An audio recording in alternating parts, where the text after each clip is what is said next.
Elsewhere, a U.S.-based human rights group has compiled a report showing the brutality unleashed on Rohingya Muslims by Myanmar's security forces. The report by the Physicians for Human Rights, which will be published later this month, is based on the harrowing details of Rohingya refugees in Bangladeshi camps. It's the first large-scale effort by experts to back up the Muslims' accounts of being shot, hacked, and wounded. Most of those interviewed by the group are from the Rohingya village of Chotpiin. They said security forces fired on civilians, raped women, and burned homes. More than 700,000 Rohingya have crossed into Bangladesh since August last year, when the Myanmar military launched a deadly crackdown on the ethnic minority population. The United Nations has described the crackdown as ethnic cleansing.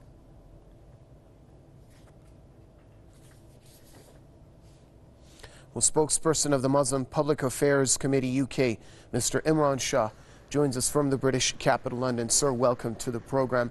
Give us your thoughts on the corroboration of the Rohingyas' accounts of the violence that has taken place against them by this US-based human rights group. Well, I mean, this is significant in the light of the ICC is considering prosecuting Myanmar for these war crimes. So there has been increasing passionate voices inside the UN, especially by the UN Chief for Human Rights.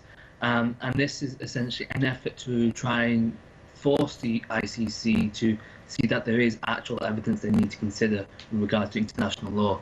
And given that Myanmar has at every turn tried to distract and block UN investigators inside Myanmar, and in some ways the Bangladeshi government has done so inside the camps as well. This is actually very welcome, and it's something that we need to see more of. But one thing that we need to understand is that real pressure on prosecution is not going to simply be needs to be put at the hands of Myanmar. It needs to be people who are actually running this genocide behind the scenes.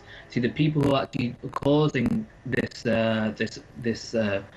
massacre are hiding behind the bureaucracy of the state. So until we actually see some real names, whether it's hate preachers, whether it's state governments or officials, then we're really going to see nothing but just a stalling, as we've seen for many number of years before.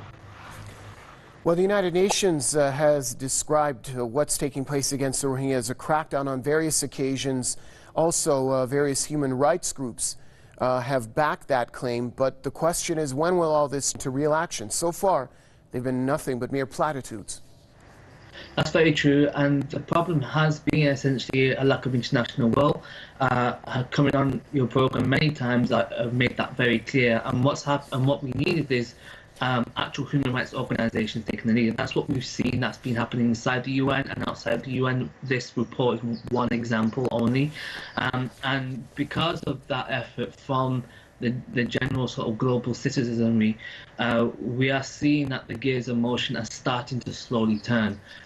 So this is very much still slow progress, very welcome nonetheless, but it's still very desperate, and we're still waiting to see some real accountability. But you know, this is essentially very welcome to compare to what we've been facing with a great deal of frustration for the last 10 years.